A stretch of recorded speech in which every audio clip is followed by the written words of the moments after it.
Kabesang Tales.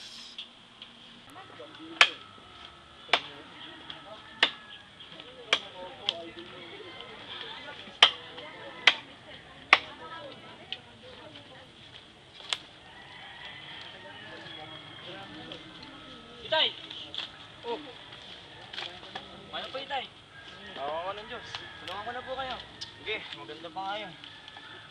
Saan ka ba galing? Doon lang po sa bayan. Ano mo doon? May sinasikaso lang po ako para sa bayan. Sa wakas, nagbunga na ating paghihirap. Ay, oo nga. Ikaw, Tales. Balita ako. Nito mga nakarang araw ay marami ka ng ipon. Ano ba ang balak mo? Sa ngayon, wala pa.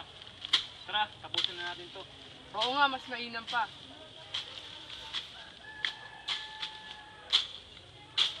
Sa ngayon, meron na rin akong konting naipon. At meron na rin akong 2 kalabaw. Pwede na siguro tama yung sarili. Tingin nyo. Magandang naisip mo. Magagawa mo ng pag-aaral ng mga bata pag nagkataon. Sang-ayon ba kayo mga bata? Opo, Inay. Sa wakas, makakapag-aral na kami. Sumasang-ayon din po kay Inay. Pangako po, mag-aral na po ako mabuti. Opo, Ama. Natutulong niyo po ako sa pagpapalawak ng buhay rin. Sa ngayon, plano kong humingi ng tulong kay Tata Selo para kumuha ng ibang lupain. Tara, kumain na tayo. Kailangan ko na pala magluto ng hapunan. Paano kumuha ka muna ng panggatong sandali sa labas? Sige po, Ina. Huli! Huli! Inay, ayos na po ba kayo? Ayos lang Ina! ako, anak. Ano po nangyari sa inyo? Mabuti po magpahinga muna kayo. Ako na po magsasabi kay Itay kung ano nangyari dito. Sawa ko. Ibayo mo ang loob mo. Huwag mo ko nang iiwan.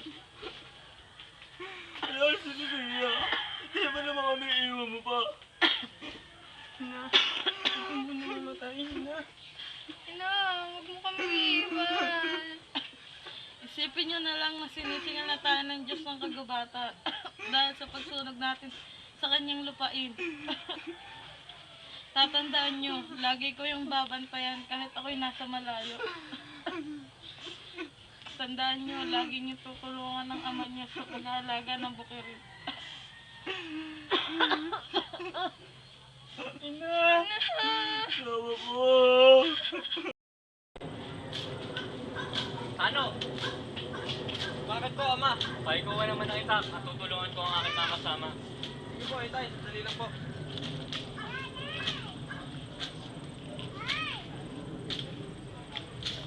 Itay, ito na po ang itak. Salamat anak. Tutulong na din po ako sa kanila, Itay. Bubuti, ikaw na lang. Ama, tanghalian na po. Kumain na po kayo ng mga kasama niyo.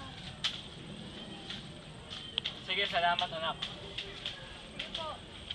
Mga kasama, kumain na tayo. Sige, mauna na kayo. Tatapusin ko lang to.